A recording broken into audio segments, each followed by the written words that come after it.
All right, welcome back to the channel. It's your boy Fanon, and in this video, we're going to be in the heavyweight division where we're going to get a big case of I told you so as Tyson Fury and Francis Ngannou fight flops, and it flops miserably. Despite the misinformation being thrown out there around about the fight, and this coming out of the mouth of one of the biggest supporters of the fight from the beginning, Ariel Helwani from the MMA. Let's talk about that in this video.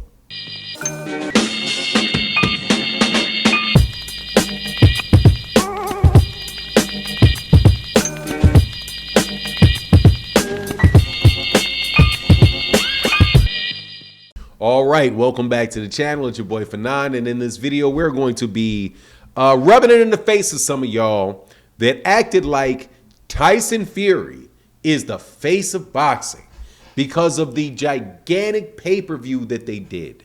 The 1.5 million pay-per-views and the $120 million that was made during the fight.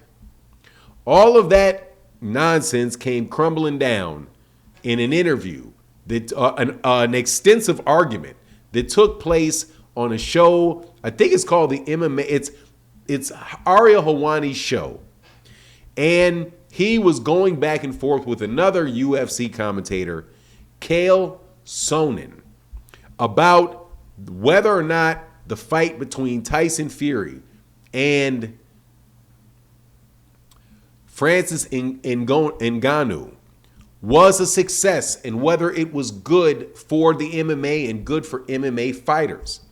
Very interesting conversation that took place, very heated conversation that took place. But one of the things that were actually agreed upon by both of them was that that fight between Tyson Fury and Francis Ngannou lost a ton of money and was a flop. Now, before I get into the details of it, let me welcome you back to the channel. If you are new to the channel, please accept my invitation to hit the subscribe button, hit the bell icon so we can be notified of when we release more videos. And if you are a longtime subscriber and supporter of the channel, thank you so much. I greatly, greatly appreciate your time. I greatly appreciate your support. And thank you for all the positive encouragement through the super thanks in the live streams, the super in the videos, super thanks in the live streams, and the positive comments that I get in the DMs on Instagram, Twitter, and in the comment section of the YouTube videos. Thank you guys. But let's get into this. I think this is a very important conversation because there's a lot of media smoke that's blown around about the sport of boxing and how the sport of boxing's dying and how MMA is taking over. You had Tyson Fury embarrass himself and the sport of boxing. I hate to say that because really, you know what it is. Like, I don't really want to, I mean, he's a human being. So he goes through, he has ups, he has downs, right? Not the biggest fan of Tyson Fury because I think Tyson Fury is a cheater. And I think that he has stolen a lot of thunder from some other fighters by being a cheater. But, don't want to rub it in too bad. But to say it politely, he looked bad. And he looked very bad against Francis Ngannou. And Francis Ngannou wound up really raising his profile, while the sport of boxing winds up looking worse because of the performance of the guy that was talking about. He was talking about, and a whole lot of other people were saying was the greatest fighter of all time. Nonsense. But Francis Ngannou proved that that was nonsense. However, there's a lot of smoke that came on after the fight about how Francis Ngannou is now one of the biggest stars in boxing, and how Tyson Fury now is the face of boxing because of the financial success that this fight was over there in Saudi Arabia. Now, on his face, people should have known that that was not true, because there was not a lot of buzz for that fight. The fight was on in the middle of the afternoon in the United States, in the middle of the college football season. And so exactly how was this going to do 1.5 million pay-per-views in the US where the price of the pay-per-view is the highest, right? So anyway, I went and I did the research and I found out where those numbers came from. And those numbers came from an article, the 1.5 million and 125 million in revenue for the fight. It came from an article that was written before the fight even took place.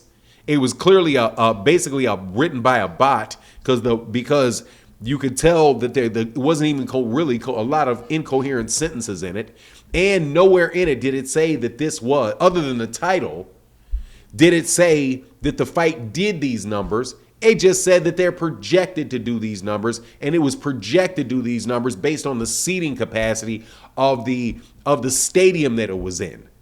So there was no numbers reported for that. But if that isn't enough, now you have this argument going on between Ariel Helwani and Chael Sonnen, where Ariel Helwani says that the fight lost $100 million. Chael Sonnen was saying, look, this is not a good thing for UFC fighters. Like, this is like you hit the lottery. This is you convince somebody. Francis Ngannou was able to convince somebody to lose a ton of money in order to pay him a ton of money. How is that a sustainable model for UFC fighters? That's like saying, okay, we want your retirement plan to be the lottery. Oh, I'm just going to keep throwing money on the lottery until I hit the $20 million payday, right? So Ariel Helwani, who was bragging about it and saying, no, I never said, I said that it wasn't a sustainable model. I said that, and then watch what he continues to do. There's not the interest. You don't have the marketability. There's not a market for it, right? But just basically saying that the whole thing was a losing proposition, except for one fact, that there is a multi-billionaire in Saudi Arabia that is willing to lose $100 million and don't care.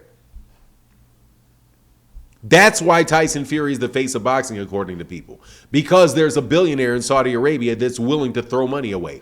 But it's not really throwing money away. It is investing. It is basically a marketing budget for their country, because they're doing what you call sports washing by having the kingdom's name mentioned in a positive manner instead of having it being mentioned in a negative manner, as far as different human rights issues that are going on in that area of the world, or in that particular kingdom. So again, the fight did not earn $125 million.